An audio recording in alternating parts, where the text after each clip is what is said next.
S25781.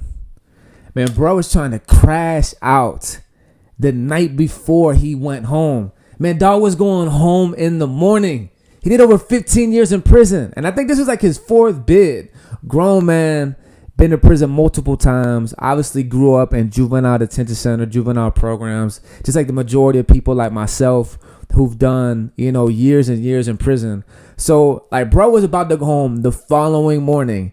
And he got into some static, some crazy dumb conflict the night before he went home. I think he was like waiting in line at the water fountain for some hot water. And I think, some old school Chico really wasn't aware of a line being there and people were trying to watch the TV while getting hot water at the same time. And I think he like cut bruh in line and got some hot water. And he went off the hinges. Man, you trying to bump me for hot water? And the Chico's like, yo, like my bad. Like, you don't even speak the best English. He's like, yo, I didn't know. And he just snapping on the old head. He's snapping on the Chico. So the Chico just goes back to his bunk and he really don't know much English. And, he really don't want no smoke at all either. He's not going to fight. The guy wants to fight him. He's going home in the morning. But the Chico just goes back to his bunk, gets his sword. First thing he does, go back, get his big old stupid sword. And he doesn't come out with it, but he gets ready. And the guy who's going home in the morning, he peep game. He goes out there and sees the Chico like going to his bunk and, getting a knife out from under the bunk and all that. So he's like, oh, you want to get your knife? You want to get your knife? Hey, yo, bro. Hey, give me my knife. And everybody in the dorm was like, dog, chill. What are you doing? You go home tomorrow morning. It's freaking like Mexico. You know what I mean? Like, he don't cause nobody no problems. He's a neutron. He don't bang. The guy goes home in the morning. He don't bang either. You know what I mean? He's just trying to crash out. And I think the real reason why is because, like, bro had a wife and kids. You know what I mean? Like, he had a support system he was going home to, but he was so institutionalized. He did over, I think, 15 years just that bid.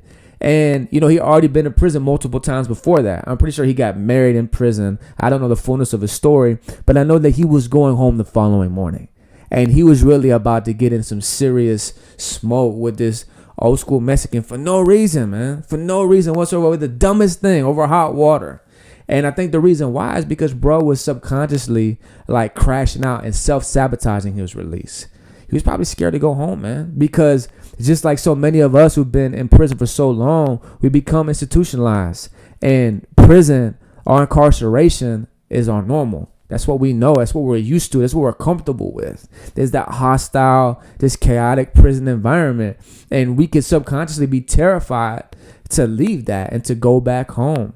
So I think that's what happened with him. And he calmed down. His homies calmed him down. And he went home the following morning. But the whole reason why I bring that up is because I always go back to the Shawshank Redemption illustration. That old man who did like, a gang load of years in prison. And I think he had like a life sentence. And at the end, like while he's elderly in age, they like parole him. He don't even want to get out, but they like kick him out of prison. And when he's at the hotel or wherever he's living at, the efficiency, he hangs himself because he can't deal with society of being back in real life because all he knows is prison. So, man, on this podcast, man, the incarceration podcast, I'm going to be talking about prison, man. Pre, post, and present.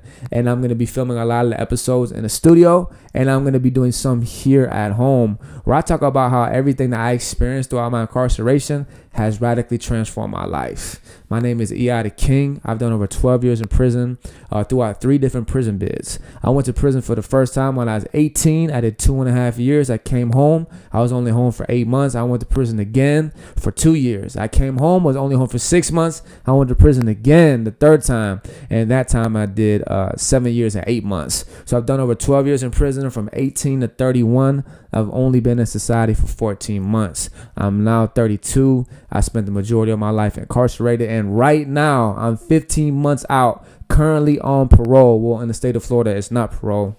It's conditional release. But it's pretty much the same thing as parole. If I violate, they send you back to prison. But I'm about to get off in like 20-some days. You know what I mean? I've been waiting to film this or even air it on YouTube until I get off CRD completely. You know what I mean? So they can't try to hem me up for no reason. But this is the longest that I've been out since I was 16 years old. And right behind me, man, all this just isn't prison memorabilia. It's my real life experience.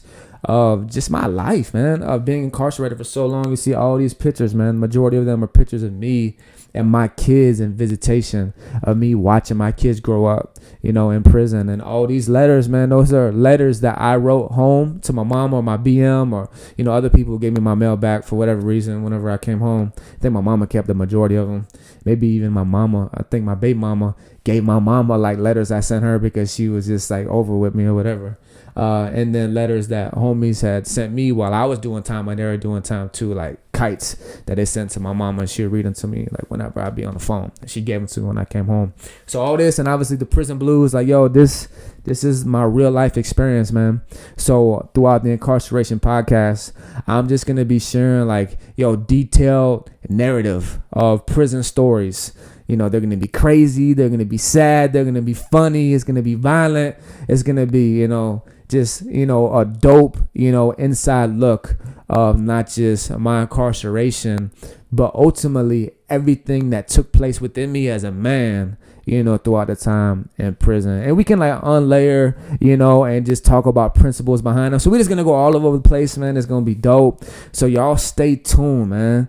And go ahead, listen, man. Go ahead and subscribe to this channel right here, man. The Incarceration podcast.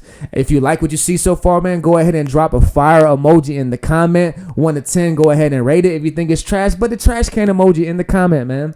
Like, subscribe, put the notification bell on. And listen, man, we're going to run this up. And it's going to be dope, man. So y'all stay tuned.